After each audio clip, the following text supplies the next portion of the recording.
There's a significant divide between the right and the left in this country, in the United States, when it comes to their perspective on coronavirus. When it comes to people leaning to the left, they certainly take it a lot more seriously than people on the right. And a lot of misinformation in right-wing media is part of the reason why. So I want to go to this quick mashup that JR put together, showing you the type of messaging you can expect on coronavirus if you're watching conservative media. If you're over politicizing and weaponizing of the coronavirus, you are not alone. Why the mass hysteria over the coronavirus? It's just strange to me how so many are overreacting. This has become so politicized. Anything to attack President Trump. It's the Trump virus. They just looking for any and every way possible to bash President Trump. 90+% of the media against them, blaming Trump for the coronavirus. The chorus of hate being leveled at the president is nearing a crescendo as Democrats blame him and only him for a virus that originated halfway around the world. This is yet another attempt to impeach the president. You know, impeachment didn't work, and the Mueller report didn't work, and Article 25 didn't work, and so maybe now this is their next attempt to get Trump. Coronavirus fear mongering by the deep state will go down in history as one of the biggest frauds to manipulate economies, suppress dissent, and push mandated medicines. May be true. Over many in the liberal media using, and I mean using, coronavirus in an attempt to demonize and destroy the president. Instead of working to calm things down and find solutions to help the American people, the mob and the media, the Democratic Party, all they want to do is destroy President Trump. Do you remember the North Korean leader promised a Christmas present for America back in December?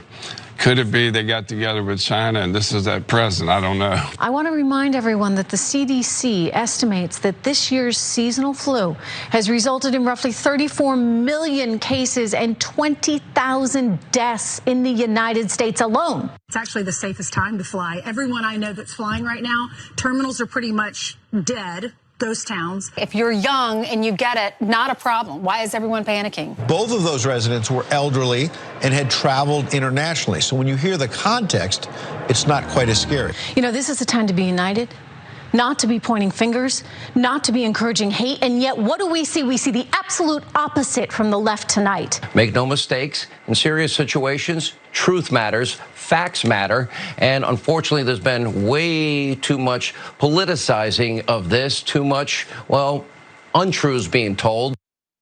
So months of misinformation about the coronavirus has led to what I'm about to read you, and they're the results of a poll done by the Wall Street Journal and NBC. And so what it suggests is that 68% of Democrats are in fact worried that someone in their family could catch the virus, while only 40% of Republicans and 45% of independents share the same concern. The poll also found that 56% of Democrats believe their day-to-day lives will change in a major way in the future, while just 26% of Republicans hold that view. I'm wondering what those Republicans think today. Also, 61% of Democrats said they've stopped or plan to stop attending large public gatherings, but only 30% of Republicans said the same. So the media and the way that some outlets use propaganda to bolster whichever political party they support has an impact. And in the case of a global pandemic, it has quite a negative impact. So it's just, I mean, Francesca, as you're watching that video, you were becoming increasingly upset for good reason, right? Yeah. Because people's lives are on the line. Yeah, I mean, the fact that Republicans are now at comedy shows explains why I wasn't getting a lot of laughs on my last one that I did, which I shouldn't have done. No, I'm kidding. There's a lot of irresponsibility. This is like, and we talk about this a lot on TYT because we are alternative media, and I say that in obviously the best way possible, and independent media, but it's like, when will there actually be any accountability when Fox News is spreading lies and half-truths about a pandemic? Like, right. How do you hold anyone accountable? Like, that should be a crime to be spreading that kind of information that they are. I mean, it's difficult because at what point do you cross the line? And look, when you give that kind of power to government officials, they'll definitely abuse it, especially when it comes to freedom of press. I mean, look at Donald Trump and how he's wanted to go after any media outlet that's honestly reported on his failures. Yeah. So it's a difficult balancing act, but I mean, when you're dealing with a global pandemic and people's lives are on the line, our healthcare system is on the line,